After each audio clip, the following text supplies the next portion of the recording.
I'm Abhinav. I got 9th rank in CET. And then when it came to 12th, I was more focusing on recall the previous concepts without having to remember every single thing by just by hearting. For in 11th and for most part of 12th, instead of focusing on the end goal, which was the exam, is to focus on learning the concepts. So I mostly depended more on daily targets and weekly targets rather than thinking of long-term goals. Hi everyone, welcome to Meet the Stars. My name is Rahul Shinoy. I'm the General Manager Operations at Deeksha, and we are here to talk about the CET results. Very happy to say that Deeksha has done wonderfully. More than 50% of the Deeksha students are going to be entering the top 7 engineering colleges, the RVs, the PECETs, the BMSs. We are very, very happy. We have had more than 21 of our students who have got sub 100 ranks, and are happy to say that we have 6 such superstars here with us today. Okay, so let's begin with a round of introductions. Cool, we'll start with you. Yes, so you can tell us your name, what rank did you get in your CET? So my name is Deeksha and I got 85th rank in CET. Great, thank you Deeksha. Yes. My name is Bhuvan and I got 10th rank in CET. Fantastic Bhuvan. My name is Satvik and I got 98th rank in CET. Fantastic Satvik, thank you. My name is Samvid. I had gotten rank 47 in CET. Congratulations Samvid, thank you. Yes. My name is Chirag and I got rank 24. Fantastic Chirag. I'm Abhinav. I got 9th rank in CET. Congratulations to all of you. Very, very well done. All feeling happy now, right? Did you all achieve what you wanted to achieve? Yes, more or Right? less. What targets had you set for your CET ranks? There was no rank in specific. No rankings, okay. Right you- with your best ability. Good, okay. Anyone else? Did you have any kind of targets, anything? Any number that you said, okay, I want to get 100, 50? I was hoping for a single digit rank before, but then after I wrote the exam, I wasn't that confident on getting a single digit rank. But then I'm happy with what I got. 24 is fantastic. You know, we're talking about more than a lakh people attempting it, so it's fantastic, right? Congratulations to all of you. Let's now understand a little bit about your 10th standard and your 12th standard marks, right? So I'll start with Abhinav. Abhinav, where did you do your 10th? I did my 10th in Prarthana Central School, Good. And what syllabus? CBSE, CBSE. And what did you score in 10th, Abhinav? 95, 95 in CBSE. That's very good. And what did you score in your 12th? 98%. That's big, right? That's a good number to reach. Yeah, I studied in BGS National Public School. It's CBSE board. Yes. I scored little bit above 90% itself. Okay. And in 12th, I got 565 out of 600. So again, improved from where you did your 10th. Excellent. I studied in Christ Academy in my 10th grade, CBSE board. Yes. And I had gotten 96.8.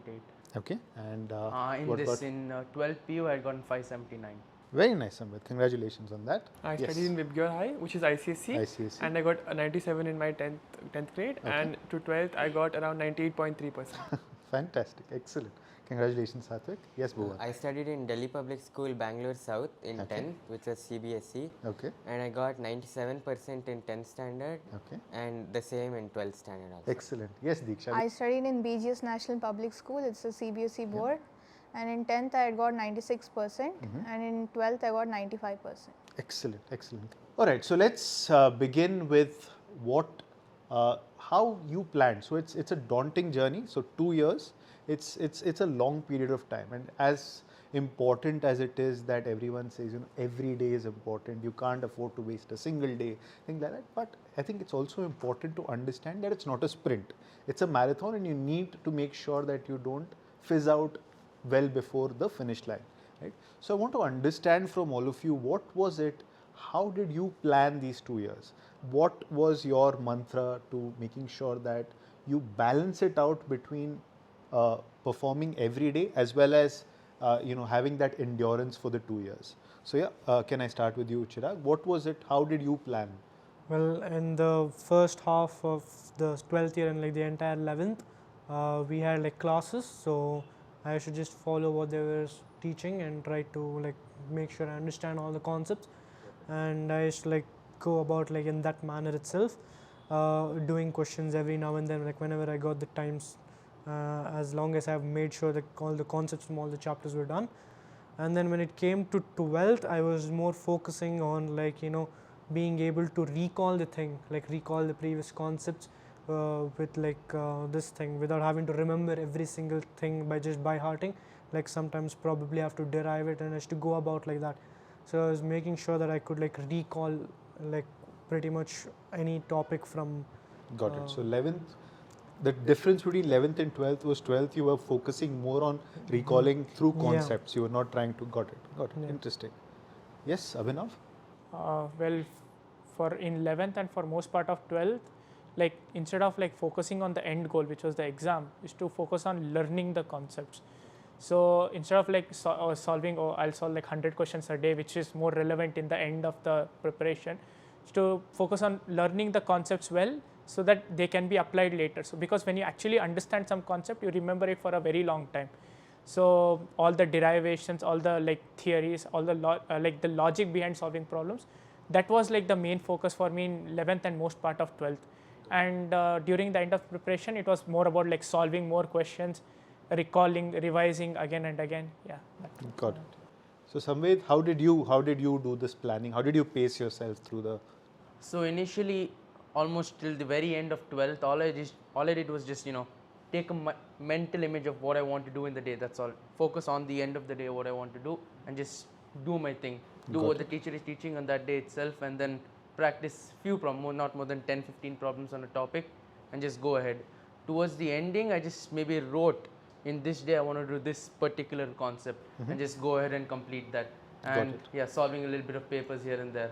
Got it. The So weekly tests also help keeping track of what I'm doing. got it. So basically trying to just stay at pace with what is being taught, not lagging behind, and doing that little bit every day. Got it.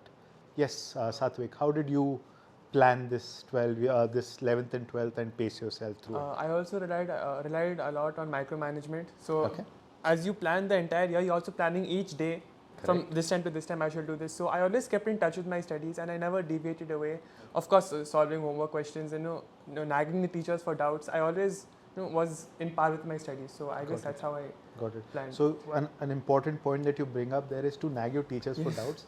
So it's not about them asking you, it's Yes. more about proactively you asking Yes. them if you don't understand something, solving it right there so that it doesn't, slip out of your mind. It's never one way. It's always two way with the Exactly. teachers. Very nice. Very nice. Excellent. Yes, Bhuvan. Yeah, so in 11th and most of 12th, so me and my twin used to study together. Okay. And we had a fixed schedule every day. Okay. So basically studying from a certain time to a certain time, and then having a certain time set aside for discussing doubts we had with each other, or discussing some questions, or explaining some concept to each other. And it was mostly doing homework questions every day, which helped keep the concept clear. Okay. And also trying to finish up whatever was coming for the test, which was in the weekly test. Got it. So we wouldn't fall behind on what was being taught. Got it. Thank you, Bhuvan. Yes, Deeksha.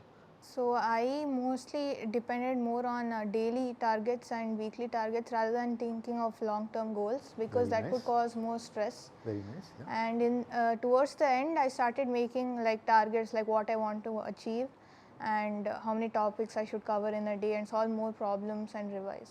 Got it. So small targets. Yeah. Make sure you achieve them before going to the next Yeah. one. Right. Very nice. Excellent. So I just want to ask you now. I've heard all your responses about how you try to pace yourself and everything, and I'm sure as many of you said, the daily part of it is as important as planning the long term, right? So from the daily angle, right, how did you all manage your time? Because time, I think, is of prime essence. Everyone today who's in the 11th and 12th, you hardly get to even talk to them because they're always shuttling in between classes or studies or tests or things like that. So how did you all manage your time during these 2 years to A, use it efficiently, and B, again coming back to the point, not let yourself get drained out? So how did you manage your time? I'll start with Satvik. So I am a morning person, so I dedicate a lot of my time to study in the morning. Okay. So I come back from college around 5, and then from 5 to 7 I study and I just finish the homework. Then around 7 to around 9, Okay. I take it for leisure time, take a bath, or then talk with my family, friends, and have dinner. And again around 9 to 11, I try to do as much studies until my body tells me to just shut it off. You're done for the day. Then I around 11 to 4, I take that time for sleeping. So around 5 hours. If I Okay. get 6, then I'll make most use of it. And around 4 to 6 in the morning, I Okay. So you wake up at 4 and then you study again. Okay. Okay. Yes, Bhuvan. So I used to come back home from college at around 4:30 and relax till around 5. And we used to go out for maybe half an hour with for a walk with our parents. Nice. So it was, yeah. And then we also used to spend some time on music to kind of relax and calm our mind. Excellent. And then we used to study from around 6 to 7:30 and then have dinner, and then again 8 to 10:30 we used to study. And we used to wake up at around 5 in the morning and study till 6:30. Okay.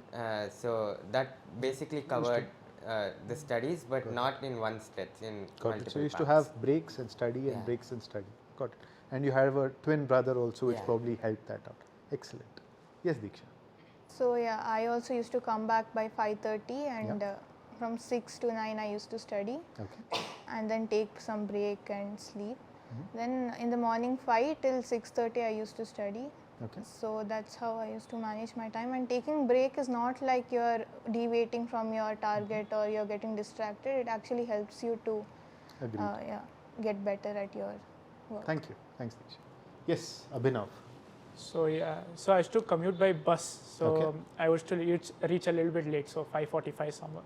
So actually, in the bus also, I used to get a lot of time to relax. So, Okay. sometimes it can be stressful, but that was also like some time for me to relax, 1 hour. And then I used to come home, relax for 15-20 minutes and start studying, Okay. have my food, and then study for 4-5 hours like late into the night. Got it. Yeah, that's all I would say. I used to take during the 5 hours that I used to study after coming home, like there will be a lot of breaks in between. Like normally a study session would last around 40 minutes, then 10 minutes break, and same thing going on. It's Got like I used to go out, like take some. Keep taking those breaks. Yes, it helps a lot because throughout the long, when you study for a long time, you just while solving problems, you just look at the problem for some time and just time passes. Correct. You don't know what you're doing and you just waste a lot of time like Correct. that. So it's like important to take breaks in between and calm your mind and like give yourself a fresh start. Got it. So I think even when you are stuck with a problem, sometimes looking away, coming back to it can sometimes just magically help you solve the problem, right? So I do a lot of puzzles, and when I'm looking at a puzzle, after some time, if I can't seem to solve it, I just let it be and come back later, and suddenly it's right in my face. I'm like, how did I miss that? So that tends to happen sometimes, right? Yes, Chirag. Yeah, so we were in the hostel campus, so Okay. there was there's like a specific time you weren't allowed to like go back to the hostel whenever you want. Because of that, there was like a lot of time to study. So it was very easy to find the time to study, and you couldn't take breaks like whenever you want, but then it was given in a good interval of time. Okay. That like when the teaching part was going on, like there used to be study hours every now and then after every class. Okay. Quite often the teachers would just take the study hour for teaching, but then we'd get study hours to revise what we were done in the class. Okay. Then later on from 6:30 to 8:30 we'd get study hour, self-study hour for self-study and all. And then after dinner as well, like around 9-10 onwards up till 10:30 in 11th grade, and then up to 11:30 in 12th grade we had to study. So that I'd say would be the most helpful part. That's why I was like, So you felt that study hours helped you a lot. yeah. And I think having a group to study with also, I think that's a big advantage of living in a hostel environment. Excellent. Okay. Yes. So almost the same thing as Okay, Chirag. so you- we had, okay, okay. we had 2 hours classes every day. Almost an hour and a half would be the teacher teaching, and then the rest half an hour teacher would maybe give us some problems to solve based on what they've done in the class or revise what they've done in the class. So that's how the thing used to go on daily. Excellent. Excellent. Thank you. So interesting. So a couple of interesting points I've picked up during this conversation. Number one, that few of you are studying in the mornings. Few of you like studying in the nights, right? So this has been, I think, an ongoing pattern. Even I remember a few of my friends doing that. I used to be a night person and then suddenly became a person who loves studying in the morning. But another thing that I noticed very interestingly is each one of you mentioned the importance of taking breaks, right? I think that's something I want to talk about because when it comes to studies and when it comes to discipline and when it comes to preparing for the 11th, the 12th, the competitive exams, everybody seems to look down upon taking breaks, or frowns upon people relaxing. I think that's a very nice insight that I've got from all of you, that breaks are important, right? Very important. So in between your busy schedule, you would manage to take those breaks on a daily basis. Now, other than those daily breaks, how did you manage to, was there something that you used to do, say on a daily basis or a weekly basis or on a monthly basis, but from time to time, how would you just bring down the stress and relax? What were the things, some hobbies, some going out, what were the things that you like to do, just to zone out of those studies and relax? So I'll start with Bhuvan, yes. So yeah, me and my twin are into music. Okay. So almost every day we used to either play the piano or like sing, Very nice. or sometimes just sit and listen to some music, Okay. or talk with our parents about maybe some concert which happened. Or so that was like a really stress buster kind of thing which we used to do. Got it. And it was pretty much consistent, like almost every day we used to do that. So Got it. it was not always like focusing on studies or talking about exams, and I think that really helped. Excellent. Yes, Abhinav? I used to take a walk with my dad very often, like at least twice a week, Okay. and used to be a long distance walk, like 5-6 kilometers on a stretch. It's like you just walk without like thinking about No anything, agenda, and then just walk. So what kind of conversations did you engage in then? What were your topics of discussion? It was not studying in the leisure. Of course, I mean just, definitely should not be. It was just like what is happening like in the family or what is happening in the world. Just, or sometimes you will not talk at all, just walk. And that would, Sometimes, yeah, that actually kind of gives you that recreation that you really need. yeah, it's like, Got it. Both of you were in the hostel campus. So what did you do during your breaks in the hostel campus, as well as when you got to go home, or in your outings or things? What did you do during those breaks? Well, the breaks, like there wasn't much time to like do like what you actually want to do, because some stuff like taking bath in the morning wasn't possible for me, because you have like very little amount of time to sleep as well. So I had to try to make as much use as I can.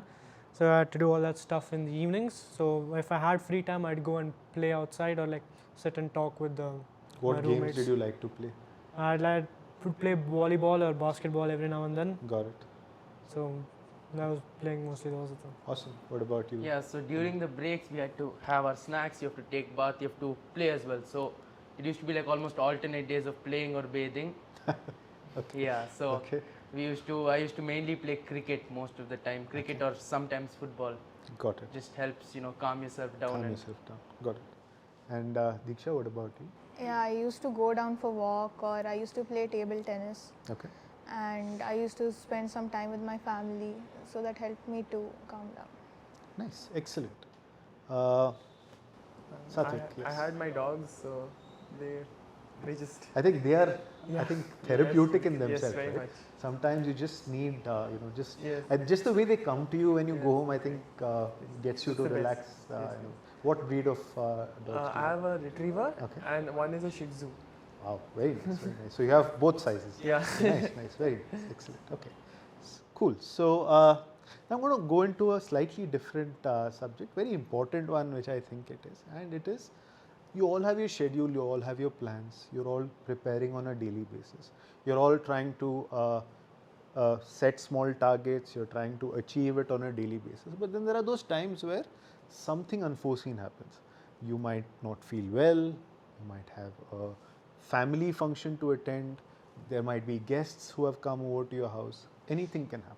And during those times, you fall behind your schedule, right? Something which is probably not within your control.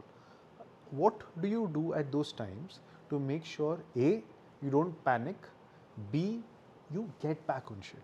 Because it's very easy when you're following a schedule, things are going right, great. But when those times come when you fall back, most routines and schedules go into the dustbin at that time, because you feel you cannot go back, or cannot go back to that. So how did each of you manage those times where it was not out of your choice, but you fell back in your routine?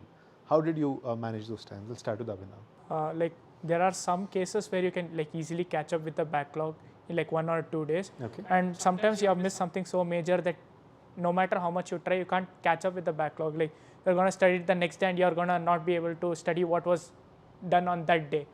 And at that point, I think it's important to just leave it for then and just try to cope up with what's going on currently.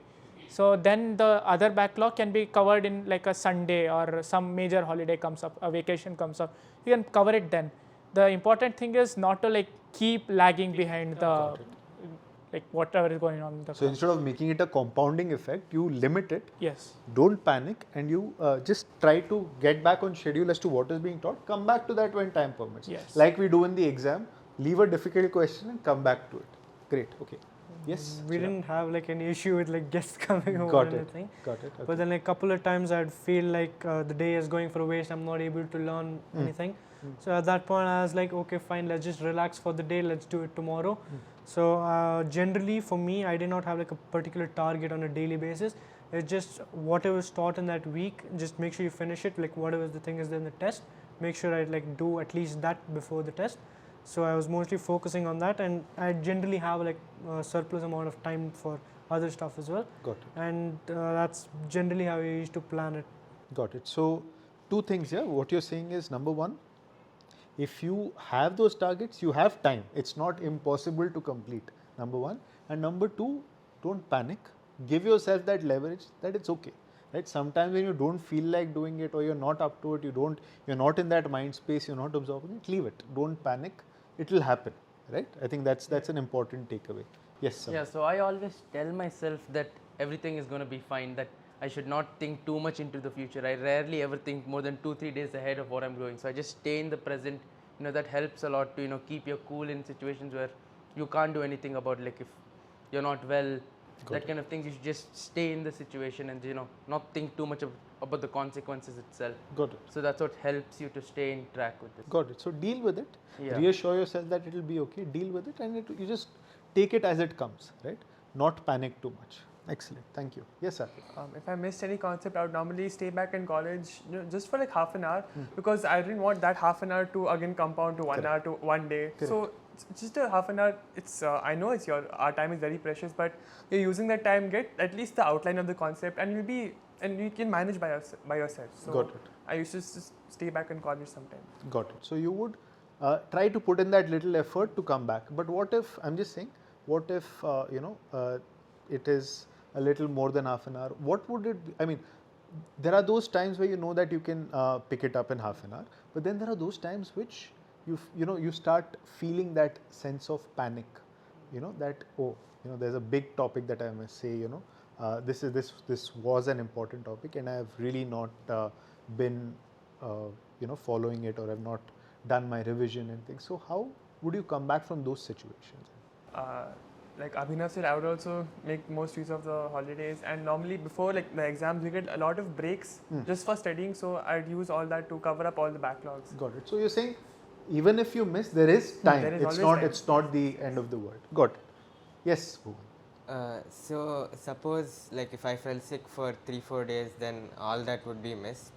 And what we used to do was maybe change our schedule a little bit and cut down on how much leisure time we have for maybe a week or two, and try and maybe catch up with that, practice those questions, or in college during games period or some free time we have, go and meet the teacher and try and finish up those concepts over there. Got it. Got it. So put in that extra effort. Go get it done, and not worry about it too much. Excellent. Yes. So I used to first complete my daily targets, like what I had to do, and after that I used to put some extra efforts like 1 hour or 1.5 hours to complete, like if I had any backlog or if I like didn't understand any concept, that time I used to do that. Got it. Thank you. So I think the underlying message from all of you, which I want the juniors to take from this, is the fact that all of you also face these situations, right? It happens to everyone. There is no reason to panic.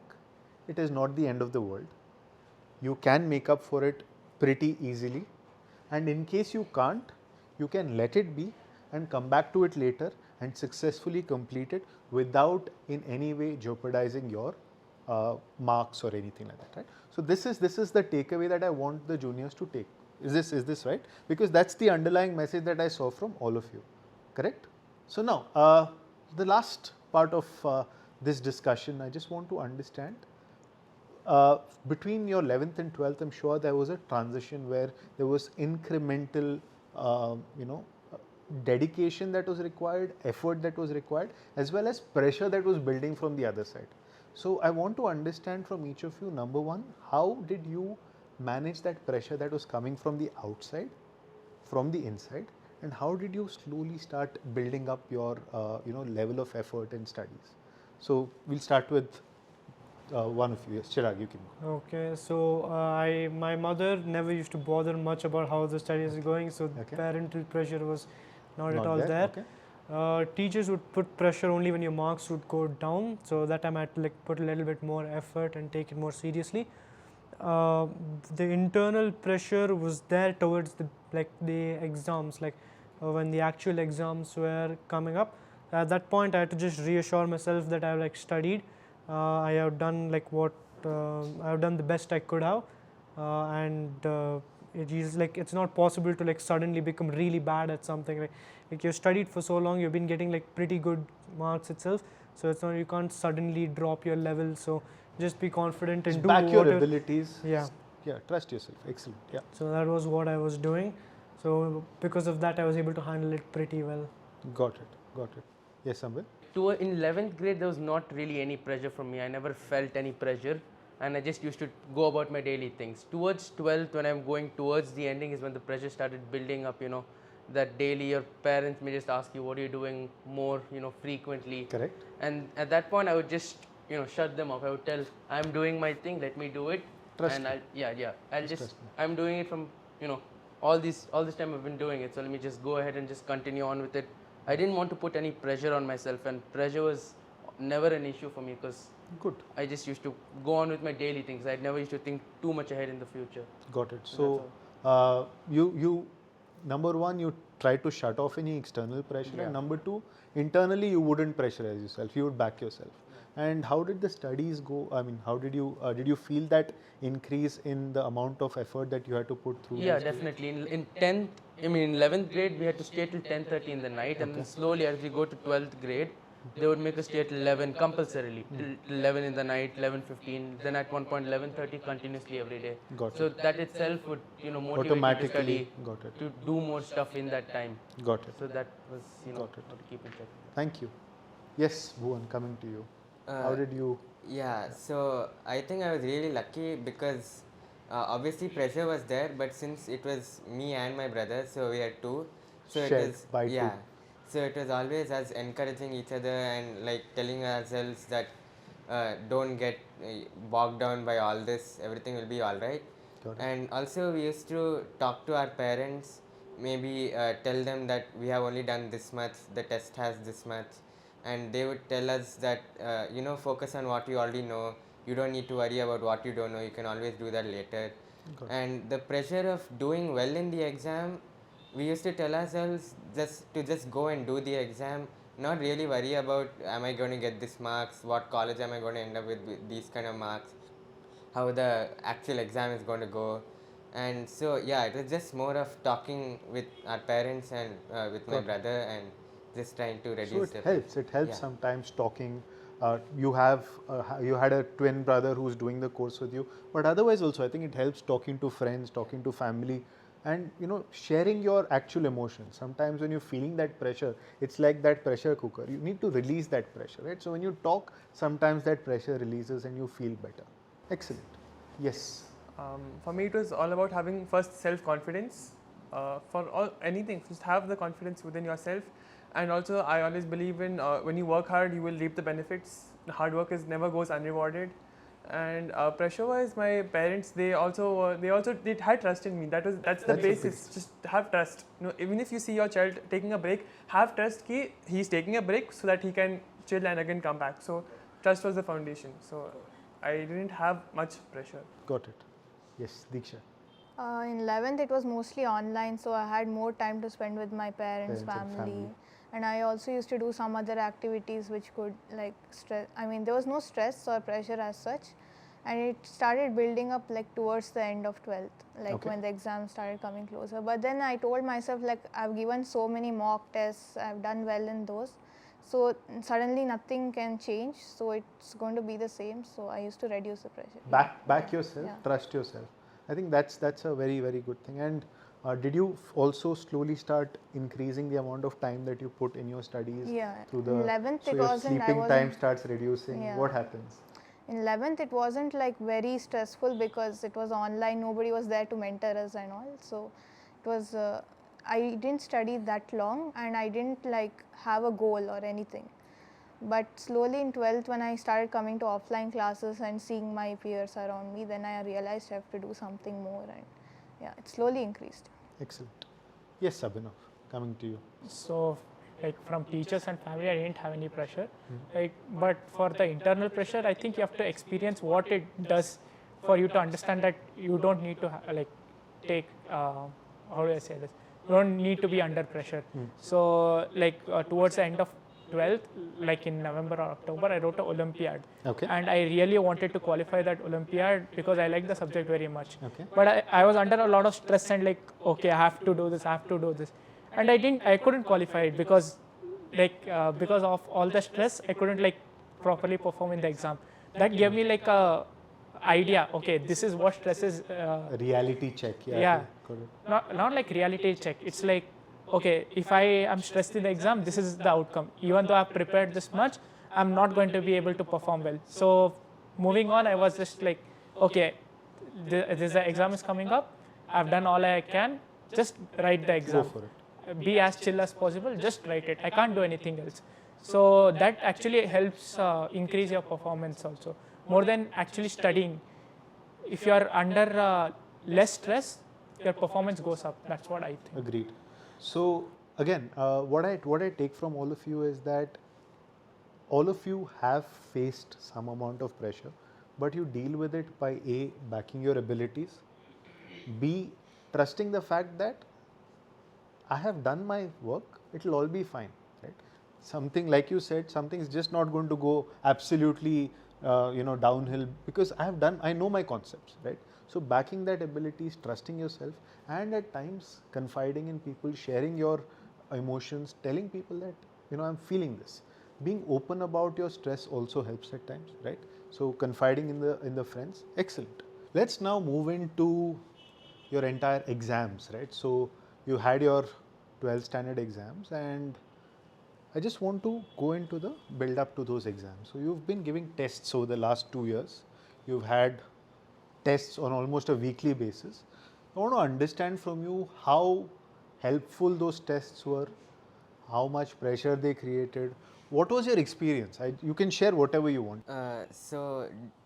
For most of the year, I think throughout 11th and for most of 12th, we had chapter tests. So they didn't cover all the portions, but they were in the pattern of the final exam. Okay. So we used to study only those chapters and write that. And I think whatever marks you get in those tests don't necessarily reflect how you will actually do the exam. Instead, they're only there to serve, I think, two purposes. One is to correctly, probably force you to follow a schedule to finish certain chapters by certain time. And one more is to evaluate how much you actually have understood in the chapter and maybe take steps to correct your doubts after the test has happened. Got it. And then towards the exam we had more mock tests, that is full length tests, and that gave us more of an idea of how to actually approach the exam. So like maybe how many questions should I solve within the first 30 minutes? Got it. Or should I leave the difficult questions to the end, or should I attempt those first? Or also trying to figure out that, oh yes, I'm getting very nervous towards the end, so I should maybe try and calm down in the middle of the exam. Got And it. that basically reinforces your exam strategy, so you go and prepare on the exam day. Got it. So would everybody else agree with this point that it helps reevaluate your strengths and weaknesses in the subject? Did these tests help you? Yeah. It helps us to keep us consistent almost in everything in our studies, so we're always on par. Got it. It's like always a push up to being Pushing where it. you're supposed to be. Got it. Got it. Yeah. Yeah, but then sometimes the test can like vary in like difficulties and stuff, so you can't exactly rely on that to determine how your test will go in the actual final test. And the pressure like which will come on the final thing cannot be replicated. it cannot be replicated anywhere else, because that's like it's a different thing itself. And in the beginning when we had like weekly tests, it was like there wasn't much pressure for me because I was more focused on the concept, I was least bothered about the test. Later on, like towards the end is where the test actually be helpful, because then you can figure out like how you're spending your time in these tests. You can figure out like where you're lacking and how you can get more marks. Like sometimes not knowing the concept itself is not enough. You have to manage your time within the exam as well. You need to make sure you're consistent in like avoiding the silly errors that you do and all those kind of stuff. That's this stuff like the mock test actually helped me make better off. Like earlier I'd make a lot of silly mistakes, but then eventually I started figuring out like how to avoid those silly mistakes during the exams, and that helped me improve the final result. Got it. And Adding to Chirag's point, like in the same way that academically the mock test need not reflect on the final exam result, even the environment of the test. In the college, you'll get the test in a very peaceful environment, everything will be quiet. You'll get the most ideal place to take the exam in, like the OMR is distributed on time, it's collected on time, you get proper like rough sheets, you get a proper, I don't know, environment, the desks. Ideal setting. I would say even the desks, the chairs, everything is good over there. But once you actually get the center, you may not get the same things you get like while writing the mock test. So you have to always be prepared. Got it. In the college test, you may have sometimes option of like choosing the place where you sit. So sometimes this is what I used to do. So I used to choose one place in the classroom and take all my tests over there. And once I change the position, it becomes a whole different environment, and that really impacts you. Got it. Go to the actual centers, it's never on time. Everything has to be some disturbance, some lack, which might compromise if you always stick to that rigorous environment. So it's always a constant change is very good. And also in 12th we had OMR tests, but finally it was online. Okay. So that there was a transition there, and yeah. Okay. So, but in the end, we used to even write online tests to get familiarized. So you with got that practice also. Okay. Nice. Okay, excellent. And let's come to the big day, the D-Day right now, right? So your CET exams are tomorrow. So what did today feel like? What was the feeling? How did you sleep the previous night? How was it? How was it all? What was the feeling? So the day before the CET test, I would not study anything. I would not revise anything. I would just keep myself calm, just look outside, maybe watch a little TV, just not think too much about what's going to happen the next day, not put too much pressure on it, which helps, keeping yourself in touch. Fantastic. In that exam itself. Fantastic. If you could do that, that's fantastic. Yes. And the thing with CET exams is it's 4 different exams. Correct. So it's not like put all your effort in that 3 hours. Correct. So there are 4 different hours, and it's this thing. So you've got to have that confidence for the entire day. You're not supposed to be defeated. Yeah, so correct. You have to pace it out as well. Correct. Got it. Yeah. And I think one more thing which really helped was on the previous day, obviously not studying too much will help, because that won't overcrowd your mind. But also your parents giving you a small pep talk and kind of telling you have done as much as you can and you'll do well tomorrow also really helps. So getting that sense of reassurance from somebody who means a lot to you, so your parents, your friends, you've done it, you've prepared well, you'll do well, and also not pressuring yourself too much, trying to relax on those days. Yes. So before the D-Day, other than not studying or revising, one thing I would like to do was in the night I would walk, just keep walking until I get tired, and that would force my body to sleep. Okay. So there was no point of getting nervous because you had to sleep. Got it. So that really helped a lot. It was there was no issue of I'm too nervous, I can't sleep till 12 in the night, because you were so tired that you would just sleep. Excellent. Very interesting. Very interesting approach. I mean, the point is to just do a light walk or exercise. It's not like you do a marathon so that you end up with sore muscles the next day. Got it. Very nice. And also, like on one day we used to have 2 tests. Correct. So if the first test goes bad, that shouldn't reflect on the second one. Very true. Yes. So we have to back ourselves during the break between the 2 tests so that our next test doesn't go bad. Very nice. Yes. So again, we went back to we had spoken about some of you being morning people, some of you being night people when it comes to studies. So the day before the test. So what time did your test begin? 10:30. Okay. So the previous night, what time did you say? Okay. What time did you say I'm going to bed now? What time did you sleep? How many hours of sleep were you able to manage to get the previous night? Around 9:30 to 10, I'd go to sleep. Okay. So I'd get like around 7.5, maybe Fantastic. 8. Okay. And then it's about it. Got it. What Yes, about? I would sleep at around 11 and then get up at maybe 7, 8, get Very like nice, 8 very hours of nice. sleep. Getting that proper sleep in. Okay. 10:30 to 6:30, like Excellent. 8 hours or 8 more hours. than that. Okay. Yeah, sleeping at 10 and getting up at 5 or 6. 10 to 6:30. Fantastic. Same 8 hours. Of sleep. So I think unanimously all of you are saying that day before the exam, whatever you've been doing before that, 4, 5, 6 hours, but the day before the exam, it's important to have that 7, 8 hours of sleep. Get your mind at rest so that you're very calm when you go into the exam place. Very nice, very interesting. I think this is a very important message that goes out to your juniors, because many students, the day before the exam, today one day I will study, I will make sure I'll come back and sleep after the exam. Now don't disturb. Now I want to study. This is what happens. And unfortunately, by the time they go into the exam hall, their mind, their brain is so drained out that they can't reproduce what they've learned. Right? Great. And so you said 10:30 your exam began. So what time did you all reach the exam center? Around 9:45, and I'd go into the exam hall by around 9:50ish, and then maybe I just meditate over there. I just Meditate close over my eyes and just stay, just Got it. calm myself down, keep my breathing in check. Nice. And what about you guys? What time did you reach the exam? Around 9:30, and I 9:30. went inside by 9:45. Okay. And I didn't speak to anyone there because it could tense me up. So I Yeah. was just with myself and Okay. yeah. And how did you manage those 45 minutes? Were there those butterflies in your stomach, and were you Yeah, meditation, breathing, breathing? just stay calm.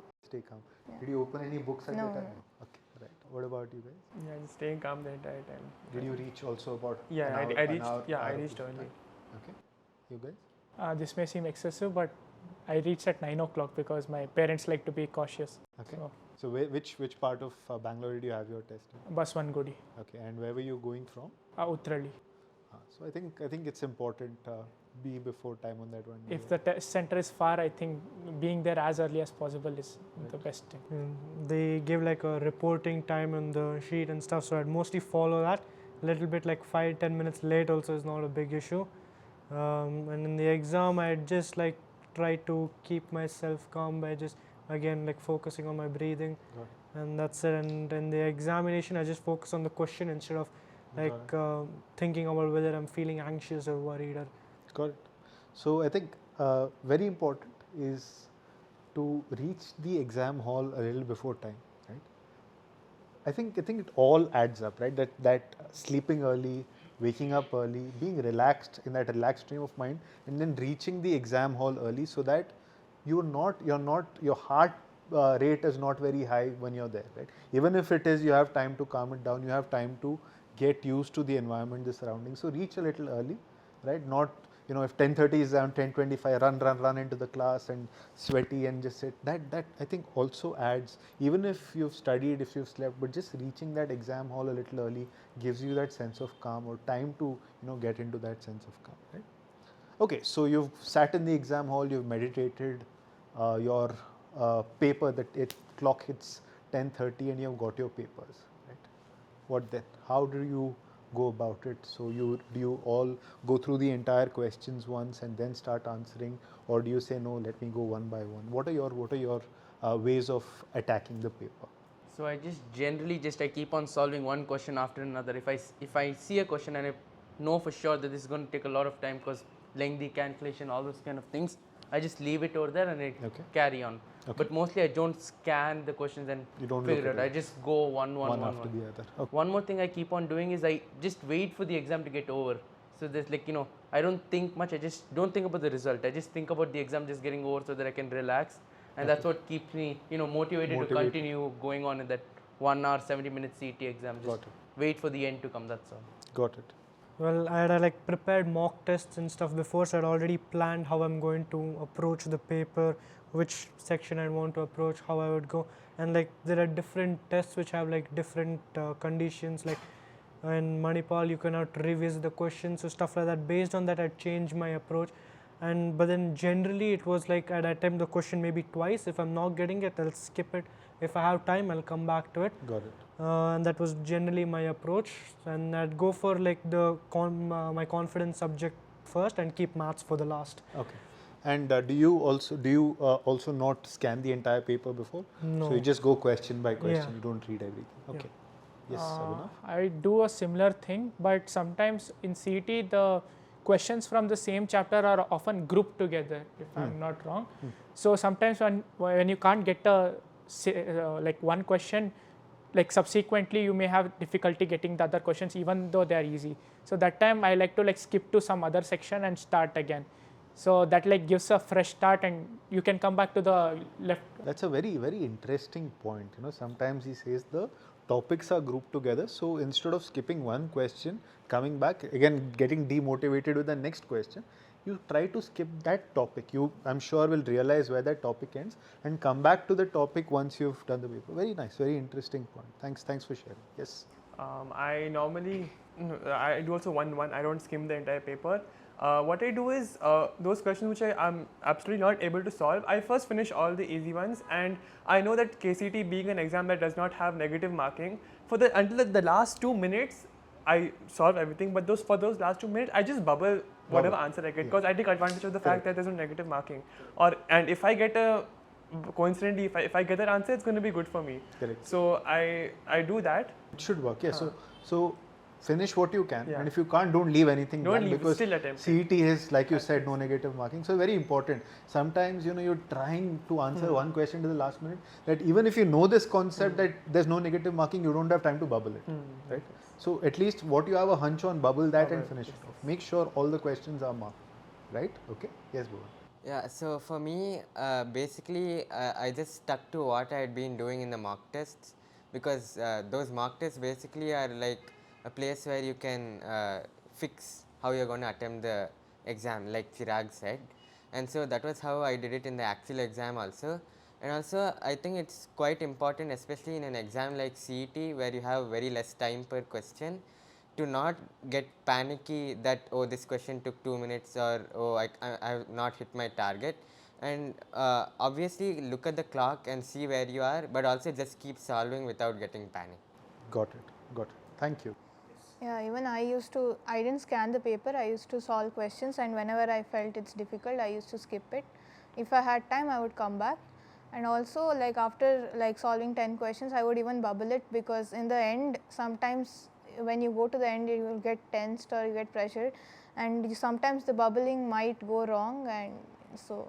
But in the end, I used to make sure that all questions are attempted. So you would bubble each question, read each question, or go section wise? And yeah, section wise. So every 10 questions, 10 bubble, questions, bubble. 10 questions, bubble. And is that how all of you did it? Or I completed the entire paper and then I bubbled then at the you end. bubbled But it. then I had misbubbled, I think, so 3 questions in physics, so that has its. So either bubbling after each question or after a section might be advantageous. Okay. So I think the thought is pretty evident here, that go for the questions that you're confident about. Don't panic about the questions that you're not. And most importantly, make sure you mark all the questions, right? Don't miss out on the fact that there is no negative marking here. Make the most of that advantage. And so during the test, I'm sure there was at least few of those moments where you all felt a sense of panic with a couple of, sometimes what happens is everything's going well and then suddenly those 2-3 questions come where you are a little misplaced, or you're not in your comfort zone anymore. So what would you do in those situations, and how did you come back and say no, it's fine? So what was your thought process at that time? Because it's all come down to that day, right? This is the day that you've been working for the last 2 years. and even a small deviation from what you think should be the path can be very, very scary at that time, right? So how do you just come back, because this is an important message that I want you to give out to the to the juniors. So what do you do at that moment? How do you go past that? Like if you can't solve one question even after trying it twice at most, I think the best option is to just leave it and solve it as like giving as much as a time break as possible, because after like solving it twice, your mind is conditioned to the solution you are trying to achieve. Maybe that's not a correct approach, but you will try to use that approach again and again, and the quicker you come back to the question again, the idea will be still fresh in your mind and you will go back to the way you are solving it before. So if you come back to it later, maybe you get a new approach, a new idea, or you see the mistake you are making. Got And it. that is, So try to give as much gap between your second attempt to that question as possible. Very nice. And how much time do you think you would allot at the most to a question without, if you've not got it, okay, this is the maximum, after this I will go to the next question. What is that? Do you have any kind of time allotted per question? I'm sure you have a mental image of a time allotted per question, but what is the maximum that you will dedicate to a question before leaving it and going forward? Probably an extra minute. I mean, 1 minute for that, Correct. and an extra minute. An extra minute. I know you're jeopardizing another one, but if Yeah. you want to prioritize the question, then only 1 minute So extra. 2 minutes and that's Yes. it, right? Then you move past. Everybody is agreeing with that? Yeah, 2 minutes? It's been a little bit more because some questions like you require much less than a minute and you can solve them. So I am aware of that, and because of that I can spend like at least 3 to 4 minutes Okay. on a particular question if it's maybe being lengthy, because I can catch up on that time elsewhere as well. So Got it. So you're certain that you can make up for Yeah. this time, so you'll spend about 3 to 4 minutes. But all of you believe that, don't get stuck on a question for more than a few minutes, because it can bog down and it can actually contribute to you doing badly in the rest of the questions. I also think that like what I used to think was, for a particular question, if I was not able to think of an approach within the first 10 or 15 seconds, I thought it was like there is no point in trying to think of the approach and solve it all within that 1 minute or minute and a half. So for those kind of questions, I used to leave them almost as soon as I saw them. But then, as everyone said, for questions which I thought I knew the approach and went a certain way solving them, and it still did not come, maybe a maximum of 2 minutes. Got it. Got it. Cool. Thanks, guys. Now I'm going to ask you a very different question. Okay. We'll finish with this question. What was the first thing that you did after your exam, which you've been looking forward to do? What was that one thing that as soon as your exam was done, I want to do? What is the first fun thing that you were waiting for and you did after your exam? You're thinking the most for this? I'm going to a movie probably. Okay, which movie did you go for? Spider-Verse, Across the Spider. Super. Enjoyed? Yes. Excellent. What about you? I went home and read some manhwa, some entertainments like comics. Okay. So How did you feel? I mean, how was that feeling after, just finishing that exam and going home? I was like, oh, it's finally over now. No one's going to stop nagging me. Okay. It's like, it's over, done. If Done. they start complaining anymore, I'm just not going to take it. Great. Yeah, Yes? so I just used to watch shows, just be happy that it's completely over, and then, Sometimes you feel overwhelmed by the amount of time you have, right? You go home and you're like, okay, I have, 1 hour, 2 hours, it's not getting over. What shows did you watch? I watched like mainly sitcoms. I used to watch Friends, maybe. Yeah, you should have a Friends quiz, man. I'm a huge fan. So I can probably go to you can show me any episode of Friends, pause and say what's the next dialogue, and I'll tell you. That's how big a fan I'm of Friends. Yes. I ate a lot of junk food, I guess, because for the almost a weeks before exams, my mom would be like, no, sirf ghar ka khana. So then Take care of your tummy. take care. Yeah. I mean, health also was important. Of so course it is. I try to So what's your guilty pleasure when it comes to food? What do you like? anything. I mean, Sab tongue, chalta. yeah. Cool. Okay. Yes. So we hadn't really had a proper family trip for like 2 years because of all this preparation. So that was what I was really looking forward to. So that was what we did after. Where did you go? We went to Sringeri. Very nice. Enjoyed? Yeah. Just the 4 of you? Yeah. Very nice. Excellent. Yes. Yeah, even I went for family trip. Where did you go? I went to Kudremukh. Very nice. Yeah. Enjoyed? Yeah. How many of you went? Me and my father, Okay. and we went for a trek. You went trekking? Yeah. You like trekking? Yeah. Very nice. Great. Wonderful. So, what's the feeling now after absorbing, the marks, the entire success that you've all been able to achieve? How are you guys feeling now? Was it worth the effort? It's definitely. Definitely worth the effort. Happy with what you've accomplished, right? I'm sure that those 2 years, there were those times where you felt, is it worth the effort? I'm sure you saw fellow students enjoying a lot more than you at times, right? I'm sure there were those moments, and you probably would have questioned yourself. But I hope right now you are in that zone where you're happy with what you've done, where you're satisfied, and you felt you've taken the right decision at the right time, right? Great. Congratulations. You have conquered something fantastic. And I want to understand from all of you, what role do you think your college, what role has Deeksha played in this entire success? We can talk about your teachers, we can talk about the mentoring. So I just want to understand from all of you, what role has Deeksha played in the success?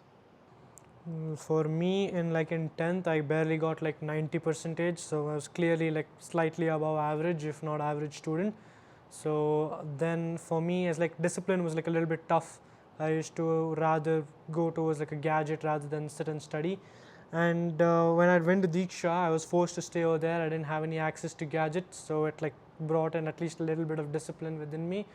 There, the thing is already based on what previous toppers and stuff who have got top ranks in advanced and stuff, how they prepare. It's the same kind of schedule that was made for us to follow, so it was better. So I didn't have to go look after the this thing. I didn't have to have any contacts with those top people, so to know what they did. Is basically just following the thing, following the schedule of what the college does, is basically doing what the other toppers have done.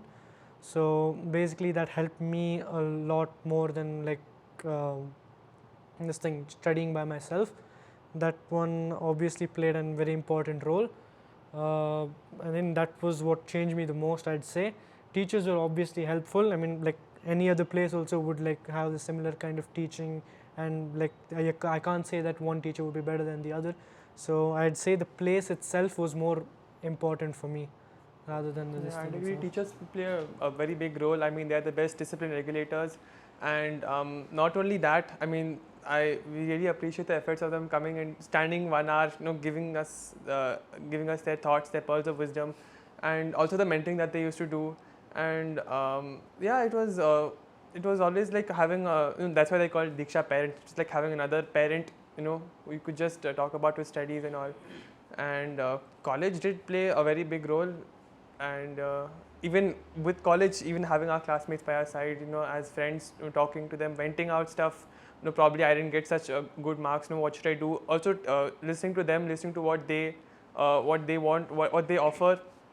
So it's a big deal. It's like you're living a second life at Deeksha. So yeah, in judicial layout itself, we would have some days in which a particular teacher would stay over till 8:30 in the night to just solve our doubts, only for the sole purpose of solving our doubts, which is really helpful in keeping our concepts in check. So the teacher staying there till 8:30 was pretty nice actually.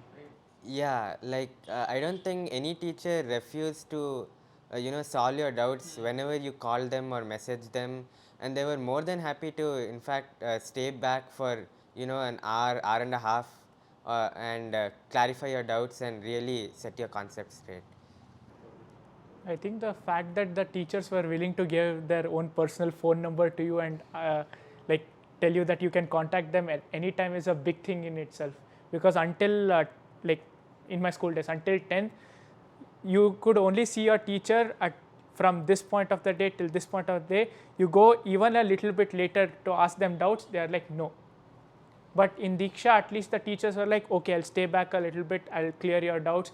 Okay, you'll study at night. If you have any doubt, you can message me at that time, and when I'm free, I'll reply. That really helps a lot. It helps develop a connection with the teacher. And also in the end, we used to have extra classes which they used to take for us to teach some extra concepts, which would also help us which helped in my exams, some extra concepts which they taught. So they were willing to stay for us a little later and teach extra, so it also helped. And also, if we had any doubts, like after writing tests, we could always clarify with them, and they were always there to clear our doubts. Our teachers always made us, be in touch with the toppers, of the previous sessions, and it's very nice to see how when we look up to our toppers, they had the same material, the same books, the same teachers, the same environment. So how can we not get the benefit of the doubt? So that's also what Deeksha did. And talking about the environment in Deeksha, I think it was probably one of the best environments which a student could have gotten at this point. Because first of all, obviously it brings people with similar goals together. So all your friends around you also have the same goal of cracking CET and getting some top colleges and all that. So I think that bringing people together who have similar goal really helps, because you can always learn off each other and like motivate each other, and basically you're one unit from then on. Yeah, the peer group in Deeksha is really good, because you have a lot of people who are better than you and they are going towards the same goal. It is very hard to like be the best in the class or in the college for long periods of time, and the people around you, they are good in a variety of things. So once you like establish a good like friend group and a peer group, you are able to learn a lot of things from different people. So that really helps a lot. Yeah, like sometimes some people wouldn't have their own sort of motivation, and then it would be difficult for them to keep continuing. But if you're sitting amongst your peers who are like going along with this thing, and they're also studying, like no one would want to get left behind, so they just study as it is, and like that only would serve as motivation for those people as like well. if at any point I'm feeling sleepy during the study hours, I just look around me and everybody else is studying. That itself would motivate me to go forward and just study. What kind of material? How did the material help? Referring to the teachers' notes that they've done during the classes, I felt much more helpful to me. For problems purposes, I actually used it from time to time. So the notes were good. The notes that the teachers gave in the class were good. For practice questions, they gave it concept wise, so that helped to find out where your difficulties are, where you're lagging behind, where you're actually good at. So Deeksha material did help us, even with the Educator app. They gave a lot of links sometimes to different videos of the teacher explaining that same concept if you didn't get it in class. So it did have a great impact. Yeah, personally, I found like the Deeksha material really structured, and because it was like broken down into topics and like classwork questions and homework questions. So actually throughout 11th, I think doing the homework questions was like a daily thing for me and my twin. And I think that really helped us set a proper schedule and obviously clarify doubts and stay up to date with what the teacher is doing. And it really did help, and the quality of questions obviously increased as we went towards end of chapter questions. The difficulty also increased, and yeah, it really did help. And also I think in the competitive manuals there used to be a section dedicated to time saving results, which was actually pretty helpful in certain cases, because you don't really need to remember how to like derive it or maybe start from the basics, and you can instead use one of these results and get the answer quickly. And especially in like a time critical exam like CET, where you have very less time, I think that's really important. All of you mentioned in your introductions that you're from either the ICSE or the CBSE board, and then you decided to join the PU board for your 11th and 12th. So what sparked this decision? What made you change? Because there's a lot of apprehension around this. So I want to understand from all of you, what was the reason for this decision, for this change?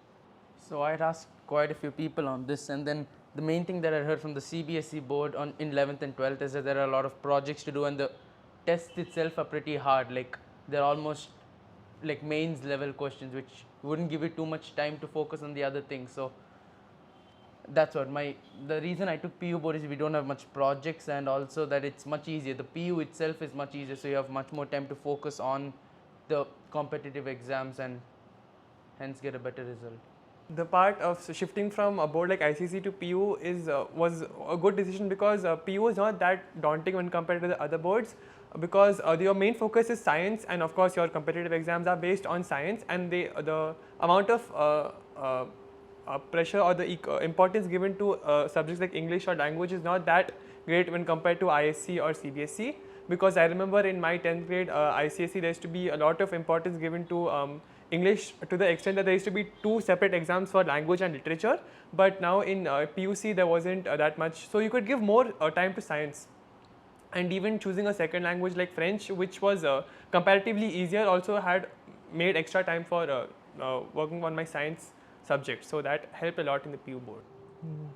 So the same reason, because like state board is like relatively simpler compared to the other boards, and so I've definitely gone for state because I had to concentrate for competitive exams and stuff.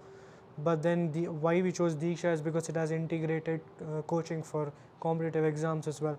Like if you had gone for something separate, like taken any other random PU college and then gone for a coaching separately, it could be cases where like they teach it differently, the exams could be clashing, so it could be like a problem and stuff. So it's a lot better with the whole thing combined. Well, apart from the difficulty, exams like CET have 50% weightage from boards also, and so the easier the board is, the more you can score, and it directly affects your rank in these exams. Yeah, like everybody said, I think switching from ICSE or CBSE to PU, the main reason was because the PU board questions are comparatively easier, so you can always focus more on the competitive exams. But also one more issue which I faced was switching from German second language to French second language. But I don't think that was as much as an issue as I first thought, because you can always use like online learning, language learning apps like Duolingo, or have a teacher teach you some French, because the level of the language you learn is not so high that you won't be able to focus on your core subjects. So I don't think that is as much as an issue as most people think it is. And also PU you get more free time as compared to other boards, so you can more focus on competitive. Also, even if you study in the last moment, you can get good marks rather than CBSE or ICSE, where you have to do projects and you should keep up with the syllabus from the beginning and you can't just do it in the end. Great, thank you.